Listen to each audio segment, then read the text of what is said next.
வணக்கம். சினி சினி மினி மினி ரச்சிதா மகாலட்சுமி தமிழ் திரைப்படங்களில் நடிச்சிட்டு இருக்கக்கூடிய நடிகைகளில் திறமை வாய்ந்த ஒரு நடிகை. இவங்க சமீபத்தில் மிக அருமையாக நடிச்சிருந்ததை ஃபயர் அப்படின்ற திரைப்படத்தில் நான் பார்த்தேன்.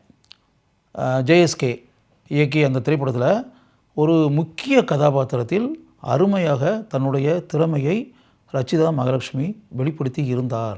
அதுக்கு முன்னாடி அவங்க நிறைய டிவி சீரியலில் ஃபேமஸான ஒரு நடிகையாக இருக்கிறார் அப்படின்றத நாளிதழ்களில் பருவ இதழ்களில் நான் படிப்பேன். அந்த டிவி சீரியலில் இவங்க எந்த அளவுக்கு தன்னுடைய திறமையை ஆழமாக வெளிப்படுத்தி வருகிறார் அப்படின்ற அந்த செய்தியெல்லாம் நான் படிக்கும்போது திறமை வாய்ந்த ஒரு நடிகை தொலைக்காட்சி தொடர்களில் நடித்து கொண்டிருக்கிறார் அப்படின்றது மட்டும் என்னால் தெரிஞ்சுக்கிற முடிஞ்சு. சரவணன் மீனாட்சி அப்படின்ற அளவில் பெரிய அளவில் புகழ்பெற்ற அந்த சீரியலில் மீனாட்சி அப்படின்ற கதாபாத்திரத்தில் நடித்தவர் ரச்சிதா மகாலட்சுமி. அதனால தான் அந்த ஃபயர் திரைப்படத்தில் அவங்க ஏற்று நடித்த அந்த கதாபாத்திரத்துக்கு மீனாட்சினே பேர் வச்சுட்டாங்க. அதுக்கு முன்னாடி பிரிவோம் சந்திப்போம் அப்படின்ற பேரில் பெரிய அளவில் வெற்றி பெற்ற இன்னொரு தொடர், அந்த தொடரில் ஜோதி அப்படின்ற கதாபாத்திரத்தில் நடித்து மக்களுடைய வரவேற்பை பெரிய அளவில் ரச்சிதா மகாலட்சுமி பெற்றிருக்கிறார். ரச்சிதா மகாலட்சுமி கன்னடத்தில் நடித்து மக்களுடைய வரவேற்பை பெற்ற தொலைக்காட்சி தொடர் மேகமண்டலா. அவகாசிகள் அப்படின்ற பேரில் மலையாளத்தில் இவங்க நடித்த தொலைக்காட்சி தொடர் பெரிய அளவில் பேசப்படும் தொலைக்காட்சி தொடராக அமைந்திருக்கிறது.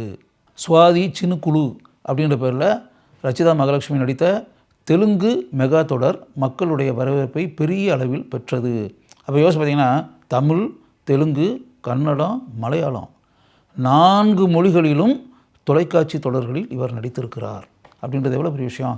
இதை தாண்டி பிக்பாஸ் நிகழ்ச்சியில் பங்கு பெற்று சீசன் 6 அதில் பங்கு பெற்று 91 நாட்கள் இவர் அதில் கலந்து கொண்டு 91வது நாள் தான் இவர் வெளியேற்றப்பட்டார் பிக்பாஸ்லேருந்து. அப்போ 91 நாட்கள் இவங்க இருந்திருக்காங்கல்ல, யோசிச்சு பாருங்கள். அப்போ எந்த அளவிற்கு திறமை இருந்தால் 91st டே வரை அந்த நிகழ்ச்சியில் இருக்க முடியும் என்பதை நீங்களே சிந்தித்து பாருங்கள். ரச்சிதா மகாலட்சுமி நடித்த வேறு 2 தமிழ் படங்கள் உப்பு கருவாடு, எக்ஸ்ட்ரீம், அந்த 2 திரைப்படங்களிலும் ஆழமான கதாபாத்திரத்தில் ரச்சிதா மகாலட்சுமி நடித்திருந்தார். இது தவிர கன்னடத்தில் இவர் பல திரைப்படங்களில் நடித்திருக்கிறார். கனி, பாரிஜாதா, ரங்கநாயகா இதெல்லாம் அவர் நடித்த கன்னட திரைப்படங்கள்.